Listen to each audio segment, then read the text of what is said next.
2026년 초 전국적으로 토지 가격이 다시 상승할 예정.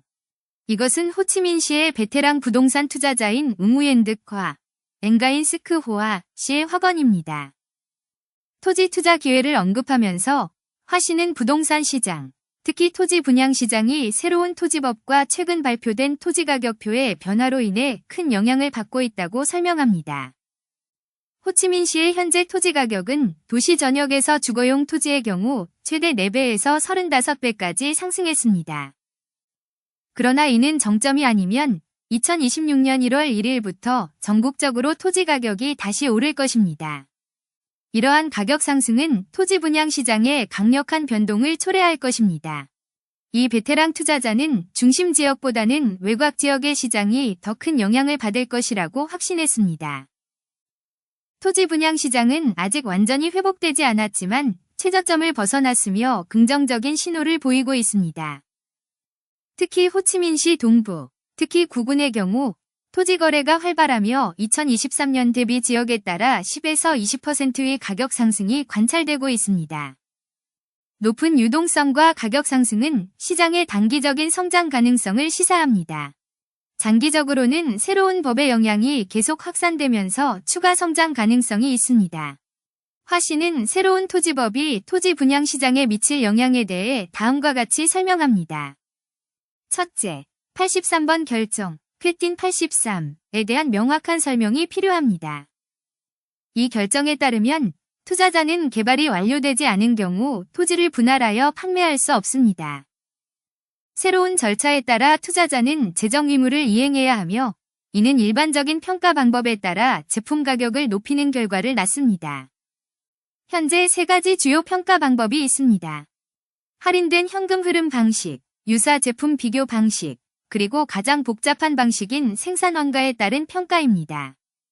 만약 생산원가 이하의 토지를 구입한다면 투자자는 손실을 볼 가능성이 있습니다. 건축비와 새로운 규정, 세금으로 인해 아파트, 토지, 단독주택 등의 제품 가격은 손실을 피하기 위해 상승할 수밖에 없습니다. 따라서 2에서 3년 또는 15년 전이 오래된 프로젝트에서 나온 토지는 현재 생산원가 이하로 거래되고 있습니다. 화 씨는 논트레치 지역의 HUD 구역을 예로 들며 이 구역은 500분의 1 규모의 개발 계획이 있지만 현재 거래 가격은 M2당 약 1100만 동으로 현재 생산원가보다 훨씬 낮아 더 이상 같은 가격으로 거래하기 어려울 것이라고 설명합니다. 따라서 새로운 제품의 가격이 상승해야 하는 주요 시장에서는 오래된 제품의 가격도 서서히 상승하여 이러한 추세에 따라갈 것입니다. 호치민시의 2024분의 100 QTH UBND 결정에 따른 토지 분할과 관련하여 업계의 전문가와 베테랑 투자자들이 다양한 의견을 제시하고 있습니다. GNHA 웹사이트의 CEO이자 법률가인 판광탕 씨는 100번 결정이 시장을 안정화하고 더 지속 가능한 성장을 목표로 개인 투자자를 우선시함으로써 부동산 시장을 안정화하는 데 기여하고 있다고 밝혔습니다. 이전에는 60번 규정에 따라 토지를 분할하려면 먼저 해당 토지의 개발 계획을 검토해야 했습니다. 만약 해당 토지가 주거용으로 지정된 토지라면 분할이 가능했지만 그렇지 않거나 신규 개발지, 혼합용도, 연립주택 및 타운하우스로 지정된 경우 분할이 불가능했습니다.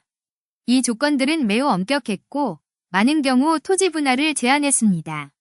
100번 결정은 이 문제를 해결하여 현재는 도로와 토지 사용 세부 기능에만 초점을 맞추어져 법한 용도로 토지를 보유한 사람들이 부동산 시장에 참여할 수 있도록 허용하고 있습니다. 60번 결정에서는 지역별 최소 가로, 세로 길이와 면적을 요구했으나 100번 결정은 세로 길이에 대한 요구를 제거하고 최소 면적과 가로 길이만을 요구하여 60번 결정에 비해 규정을 간소화했습니다. 이전에는 도로가 있어야 토지 분할이 가능했고 도로가 없는 경우 도로를 만들어야 했습니다. 그러나 새로운 결정에 따라 새로운 도로를 만들지 않고도 토지 분할이 가능하며 공유 통로를 만들고 토지 소유권 증서에 이를 기재할 수 있습니다. 100번 결정에 따라 현재 토지 소유자는 토지를 분할하여 판매할 수 있으며 개인이 부동산 시장에 참여할 수 있는 기회를 열어주고 있습니다. 이는 개인이 부동산 회사를 거치지 않고도 부동산 시장에 참여할 수 있는 길을 열어준다는 의미입니다. 한광탕 씨는 이에 따라 시장이 다채롭고 활발해지며 이제 더 많은 사람들이 함께 참여할 수 있게 된다고 강조했습니다. 단, 개인의 규모는 대규모 프로젝트와 같지 않기 때문에 모든 투자자가 이를 시도하는 것은 아닙니다. 또한 현재 토지 가격표가 시장 변화에 중요한 영향을 미치고 있다고 덧붙였습니다. 특히 중심에서 먼 지역은 이전에는 토지 사용 전환이 허용되지 않았거나 낮은 세금이 부과되었으나 현재는 높은 세금을 납부해야 하며 이는 토지 가격 상승으로 이어질 것입니다.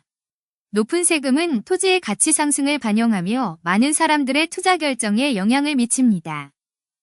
현재 토지 가격이 상승하는 추세에 있으며 이는 명확한 규정과 토지 가치 상승, 세금 증가와 관련이 있습니다. 세금이 오르면 토지 가격도 상승하여 판매자가 손실 없이 판매할 수 있습니다. 세심하게 살펴보면 이는 부동산 시장에 직접적인 영향을 미치는 일련의 결정들입니다. 개인이 부동산 회사처럼 사업에 참여할 수 있는 시장을 만들어 다양한 투자 포트폴리오가 형성되었습니다. 투자자의 입장에서 우리는 선택지를 고민할 수 있습니다. 주택, 외곽, 교외 또는 도심에 투자할 것인지에 대한 선택이 토지 가격표에 직접적인 영향을 미칩니다. GNHA의 CEO가 강조했습니다. 2000분의 1 또는 500분의 1 개발 계획 없이 100번 결정에 따른 토지 분할이 토지 분양을 용이하게 하는지에 대한 질문에 대해 부동산 투자자이자 처음 집을 사고 지을 때 돈을 잃지 않는 법, 위저자인 네큐크 키엔씨는 토지 분할은 토지를 소유한 사람들에게만 이익이 된다고 설명했습니다. 예를 들어 3000m 이위 토지 중 500m 이가 주거용이고 나머지는 농업용인 경우 모든 농업용 토지를 주거용으로 전환하고 분할하려면 현재 시장 가치의 50%에 달하는 비용이 들 수 있습니다. 이로 인해 100번 결정에 따라 토지를 분할하여 판매하는 것은 소규모 토지 소유자에게만 해당됩니다. 수년간 아무런 개발 없이 수천 평방미터의 토지를 보유한 사람은 없습니다. 따라서 이번 결정은 절차를 더 간소화했지만 토지 분할이 급증하는 결과를 초래하지는 않을 것입니다. 다만 사람들이 분할 절차를 쉽게 느끼게 되면 세금 규정이 이미 인상되었음을 인식하는 것이 중요합니다. 세금 비용을 고려하지 않으면 토지 분할이 큰 부담이 될 수 있습니다. 이러한 변화는 부동산 시장을 더 활발하게 만들 수 있지만 분할 전의 비용을 신중하게 고려해야 합니다. 키엔씨가 설명했습니다.